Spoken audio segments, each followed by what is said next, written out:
Inflation in the Philippines continued to edge higher in February, rising for the third straight month. For the details, let's bring in Mobile Journal Amy Atienza from the PSA headquarters in Quezon City. Amy, ano na ang latest inflation data?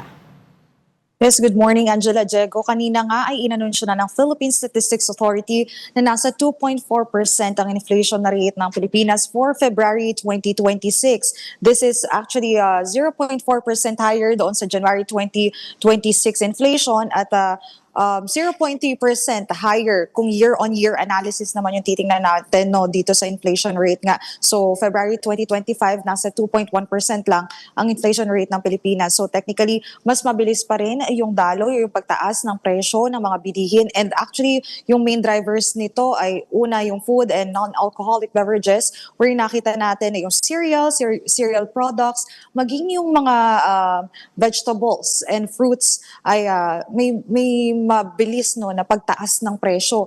Bukod pa dyan, nakita rin natin similar dun sa nangyari last month na yung housing, electricity, and gas ay meron ding huge contribution no, sa acceleration nga nitong inflation rate. And last, of course, ay yung sa restaurant and accommodation services kung saan nakikita pa rin natin no, na may positive inflation nga doon sa mga presyo ng mga bilihin na binibili outside of our homes. So kabilang din dito yung sa mga nasasabi natin na karinderya, mga cafes, maging yung mga fast food chains na binibilhan nating mga Pilipino, of course, ay talagang malaking contributor doon sa inflation na nararanasan natin for February 2026.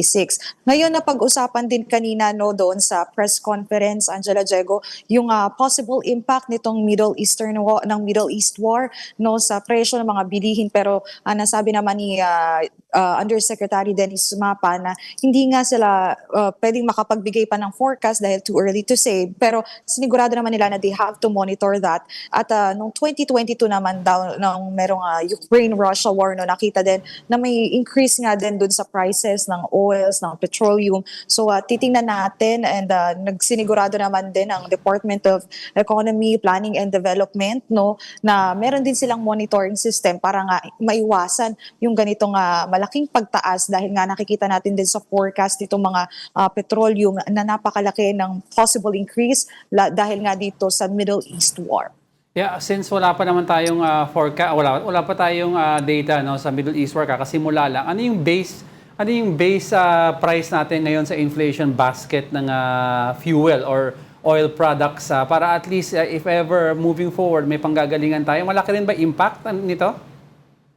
So far, Diego, wala pang nakikita talaga dito dun sa pagdating sa fuels. Hindi ganoon kalaki pa yung impact pag February 2026 inflation, no? Yung pag-uusapan. So, mostly talaga ang naging big factor dito sa February 2026 inflation din ay yung sa agriculture, where dun nga sa rice na nakikita na malaki din ang contribution din talaga nito doon nga sa mabilis na pagtaas ng presyo ng mga bilihin. So, para lang din malinaw ulit sa lahat, no, pag inflation kasi technically ito yung flow talaga or yung speed ng rate kung saan nga paano.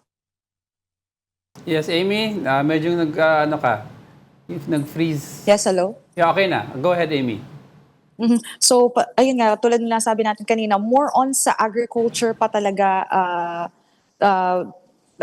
tumutuon ng pansin itong February 2026 inflation. So doon sa rice dahil nga din sa mga supply, and of course dahil nga Philippines ay technically centric doon sa pagkain nga ng kanin. So yun yung mga big factors pa na nakikita natin ngayon. And of course tulad na nasabi ko kanina, doon pa rin sa housing, sa electricity, pero doon sa fuel hindi pa nakikita masyado, no. Hindi pa ganoon kalaki yung impact sa February 2026. Amy, dun sa trajectory na if ever magkaroon talaga ng malaking effect itong tension sa Middle East, pero sabi nga nila, there are measures para makontrol ito tulad na lang ng mga fuel subsidy, 4-day work week, pagkansela or suspend ng excise tax.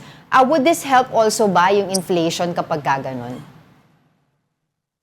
Actually, yes. Isa sa mga malaking factors din, of course, is that kung may provisions din and of course, with may close monitoring din with iba't ibang government agencies, no, makikita natin yung pagbaba din at yung pagbagal ng pagtaas ng mga presyo ng bilihin dito sa ating bansa. So tulad nga din nung nasabi, ito may nilabas na statement din ang DepDev tungkol dyan kasi bukod daw sa monitoring, of course, meron din silang planong implement na measures para nga hindi ganoon kalaki yung impact nung nakikita nga nilang forecast on oil prices. So, isa sa mga measure na gusto din nilang makita is ma-encourage daw at ma-reduce yung fuel consumption, of course, by encouraging the private sector to do the same. So, meron dyan yung paggamit daw nitong shuttle buses, pag-encourage ng carpooling, pati na rin yung pag-i-implement ng flexible work conditions or arrangements na kung saan parang i-offer na rin mismo ng DepDev itong possibility na magkaroon nga ng work from home, pati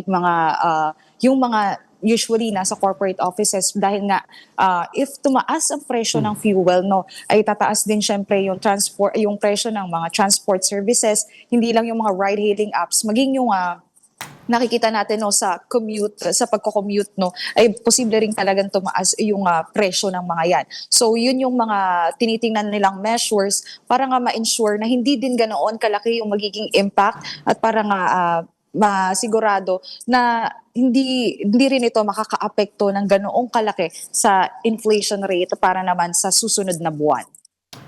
Alright, maraming salamat sa iyong oras, Mobile Journal, Amy Atienza.